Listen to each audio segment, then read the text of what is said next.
I am Midshipman Jake Kenny, 3rd class, and this is my sea strainer video on the USNS Kaiser. The first step in the sea strainer cleanup will be to close the inlet outlet valves to the sea chest, which are seen here in this video with the green and blue valve. This is done to prevent the flow of water when maintenance is undergoing on the sea chest. To determine that the valve is fully closed, the valve indicator must be checked as done in this clip. Next, once all valves are closed, lockout tagout must be completed. And once lockout tagout is completed, the chain fall will then be connected to the 2 prongs to be able to lift up the lid of the sea chest. The chain fall that was used in this clip was a 1/2-ton chain fall and was connected from the top of the 25 flat down and run through to the 15 flat to be able to pull the lid up. Once the chain fall has been connected to the connection to the lid, ensure that it's able to freely move around and you can lift it without obstruction. Once the chain fall has properly been set up, this next valve that I'm opening is the drain valve, which will also be followed with the vent valve, which must both be opened. Once these valves have been opened, all the seawater will drain from the sea chest, ensuring that all is completely drained.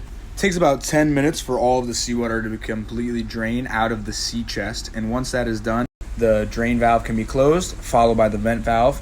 And next you'll take 2 pipe wrenches, and we disconnected the connection for the vent as seen in this clip here. Once this vent line has been fully disconnected, the next thing we'll be taking out the lug nuts and the bolts that are holding down the lid. This will be done with a impact gun and either a pipe wrench or a special lug nut holder as seen in this video clip.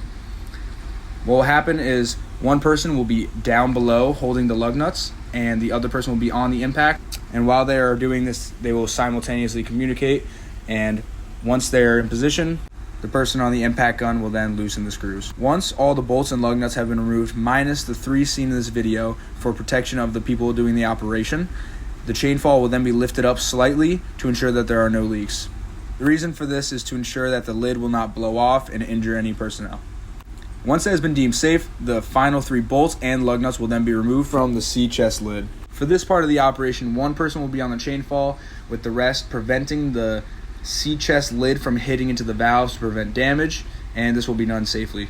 It is also important to make sure that any bodily parts are left clear of obstruction. With the position of the sea chest on the USNS Kaiser, the lid will then be lifted above these yellow bars. Once the lid has been lifted above the yellow bars, it will be set in position for 2 planks to be added underneath. Once these 2 planks are in position, there will still be slight tension left on the chain falls. Once the lid is in the proper position, one person will then go inside of the sea chest, pulling out the sea strainers, with 2 people lifting up and putting these dirty sea strainers into trash bags, which will then be used for transportation for cleaning. Once all 4 of the sea strainers have been removed, one person will go inside and begin to scrape while the other person will use a vacuum and drain out any water or debris that's left inside of the sea chest. While the cleanup is taking place, another person in the operation will then be putting anti-seize onto the bolts to prevent the bolts from locking up so that maintenance can still be conducted later on.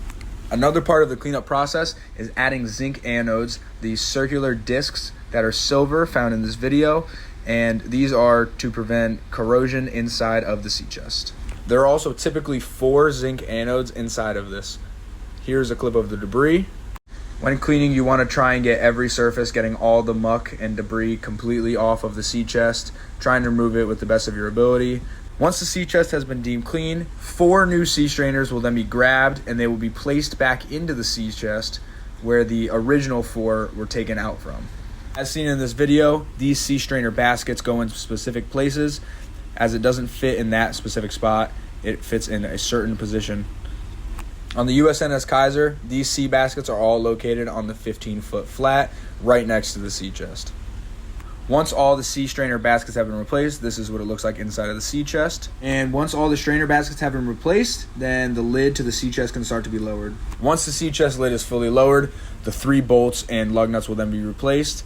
And these 3 bolts are here to ensure that the lid is in the proper position. Once the lid is in the proper position, all the bolts and lug nuts will be then placed back in, but not tightened. Then the date cleaned and the zinc anode change will then be written on the plaque as seen in the video. Once all this has been complete, the same process with one person on the impact gun and another person holding the lug nuts will be completed.